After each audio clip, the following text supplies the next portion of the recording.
fui assistir Homem-Aranha Um Novo Dia.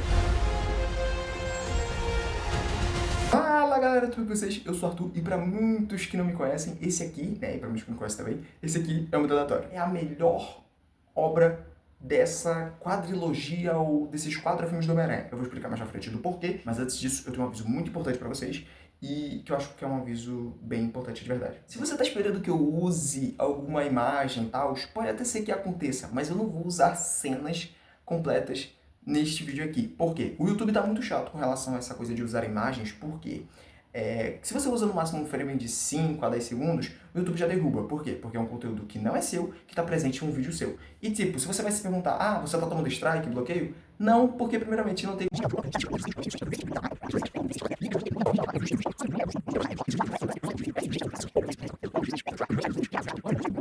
Eu tô aqui pra falar basicamente do seguinte, algumas referências, algumas coisas que você pode ter passado despercebido, são algumas coisas raras não, e a gente pode até contar uma partezinha da história. Inclusive, se você não assistiu, assista ao filme rápido. Esse vídeo aqui vai conter spoilers, beleza? E tipo, eu assisti o filme ontem, dia 30 de julho, estou gravando dia 31, então por favor, assista. Vai ser começando aqui, galera, com a questão do Peter Parker, tá bom? A primeira referência que a gente tem aqui, do Sem Volta Pra Casa, né, que a gente tem basicamente o Doutor Estranho fazendo com que todos esquecessem quem é o Homem-Aranha, quem é Peter Parker, e basicamente ele começa a conversação, eu sou Peter Parker, você provavelmente não deve se lembrar de mim, tal.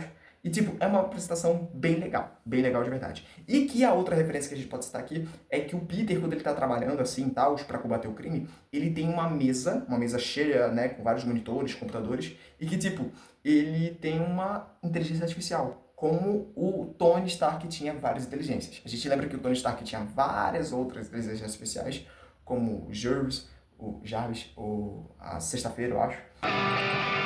Acorda, criança, papai chegou. Bem-vindo, senhor. O Peter agora tem uma que consegue fazer testes e adaptações de traje, e é muito bom, tá? O cenário e tudo mais.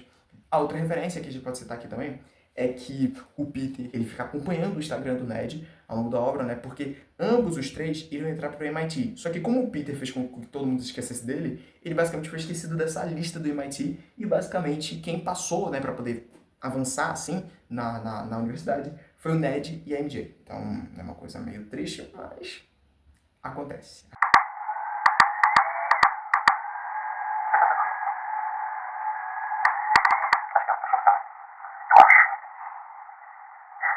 A gente tem aqui agora o Homem-Aranha trabalhando como agente da polícia, beleza? E pode ser uma leve referência à questão do Peter trabalhar com policiais. A princípio, eu pensei na proposta do jogo do PS5, né, da PlayStation, que é o Marvel's Spider-Man, onde basicamente o Peter trabalha com uma mulher que é a Yuki Watanabe. Yuki ou Yuri Watanabe, eu nunca lembro o nome dela direito, mas é assim mesmo, tá bom? Agora que parou de fumar, o que você fala quando sobe aqui? Que preciso ficar longe daquela merda. No meio que o Peter tá lutando contra todos os vilões, a gente tem a aparição do Scorpion, que é um vilão bem recorrente nas obras do Homem-Aranha, mas ele não é tão importante nessa obra aqui em questão. A gente tem o Lápide, que também não é tão importante, mas que ele é citado. E se você já assistiu a animação de 2000 e alguma cacetada, que no caso é o desenho do Espetacular Homem-Aranha, você vai lembrar muito dele porque ele é bem recorrente aqui, tá bom? E até porque a gente tem a aparição do Justiceiro. Se a gente pensava do Justiceiro, a gente pensaria que poderia ter um Demolidor, só que não tem o Demolidor aqui, tá? E tipo, o Justiceiro ele aparece num momento da obra em que o Peter tá se perdendo nos poderes. Por exemplo, o Peter, ele tem os poderes, né, tal, só que ele não controla esses poderes, por causa dos hormônios da aranha. Então ele tem que, tipo, manter o controle, ele perde o controle e tudo mais. É uma coisa meio gororoba, é uma coisa meio ruim. Eu também acho que é meio ruim, mas não acho de todo mal também não. Não acho de todo mal. Até porque o Peter tentando controlar os poderes é uma coisa que tem que vir da força de vontade, que foi no caso que o roteiro escolheu. Mas ao invés disso, poderiam ter adaptado para ser algum soro. Por quê? O Demolidor, o Justiceiro com o Homem-Aranha, eles tiveram uma relação muito próxima na animação de 94. O que eu quero dizer com isso? O Homem-Aranha, ele acaba tendo uma mutação, né, no DNA dele, né, tal, que ele viraria uma aranha. Portanto, até que uma coisa que me deu esperança, era que quando o Holland estivesse naquele casulo de teia, ele renascesse, né, tal, só que com braços crescendo, porque é assim que acontece na animação de 94. O personagem acaba criando braços, né, 3 braços assim, e ele vai se transformando cada vez mais em aranha, né? Ele fica virando uma aranha humana de verdade. Uma aranha humana de verdade.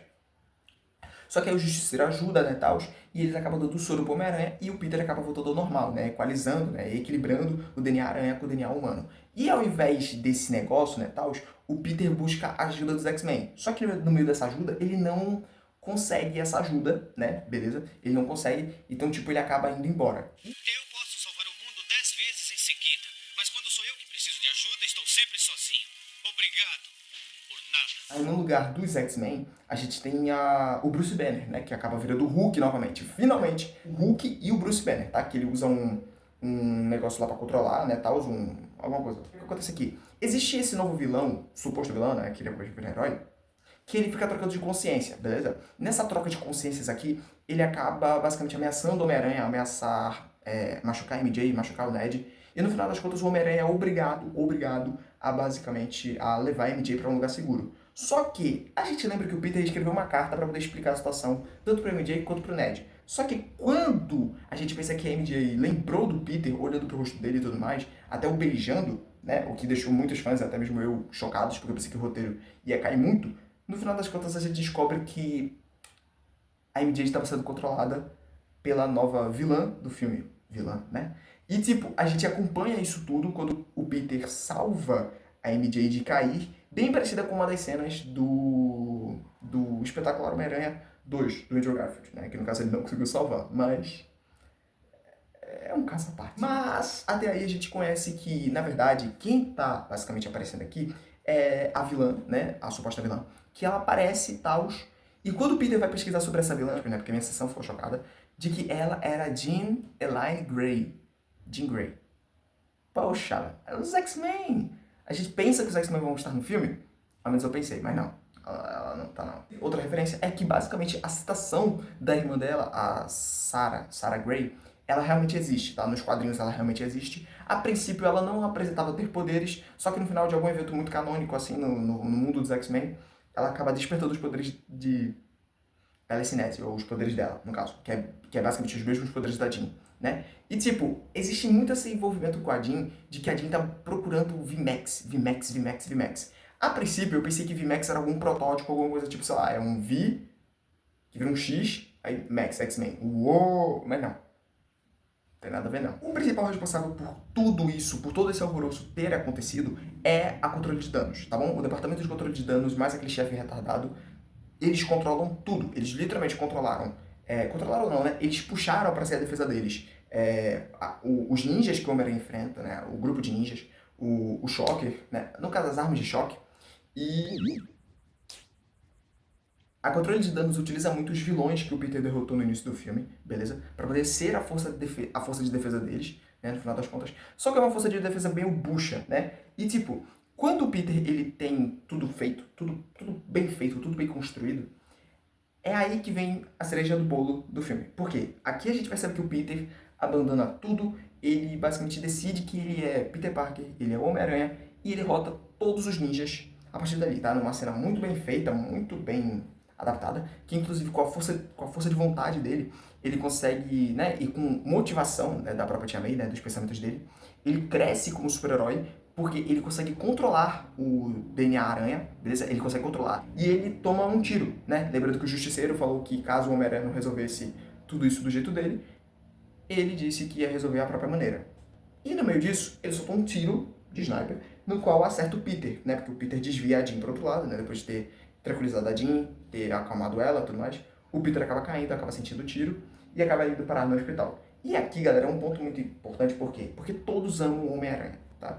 Eu não acho isso um ponto ruim, por quê? Porque não tem o ponto de ódio, o polo de ódio do Homem-Aranha, que é o JJ. Galera, o J. Jonah Jameson é o ponto que, tipo, mano, o que faz o Homem-Aranha ser odiado é o JJ.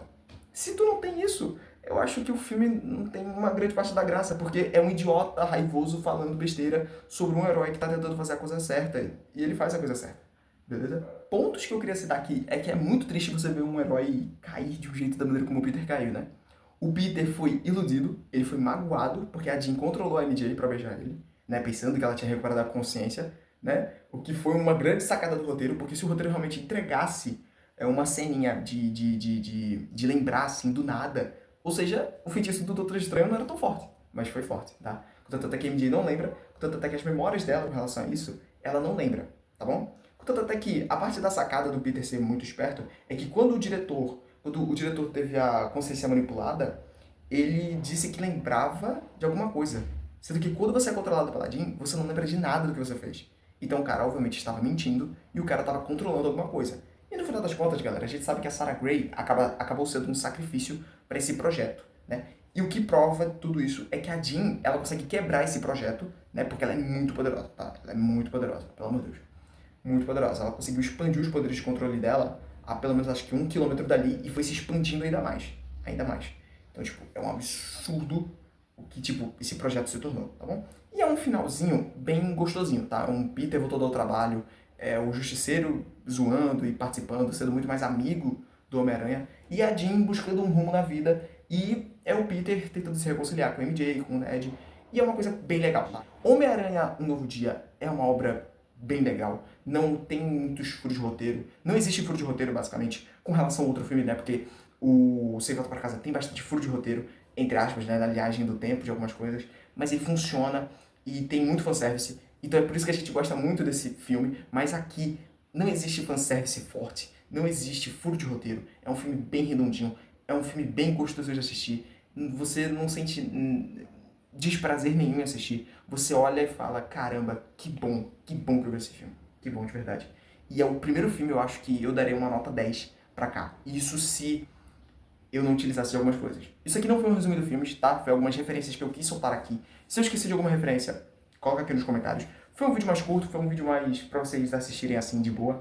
Eu acho que essa vai ser a nova temática dos vídeos, porque visto que o resumo do filme estava dando certo, mas agora não vai dar mais certo por causa dos direitos autorais, é uma coisa muito triste. Eu já tenho vídeos prontos, eu só preciso que o YouTube libere pra poder soltar, tá bom? Bom, galera, eu decido ficar por aqui. Foi um vídeo muito bom, muito divertido, mas eu fico por aqui. Até a próxima.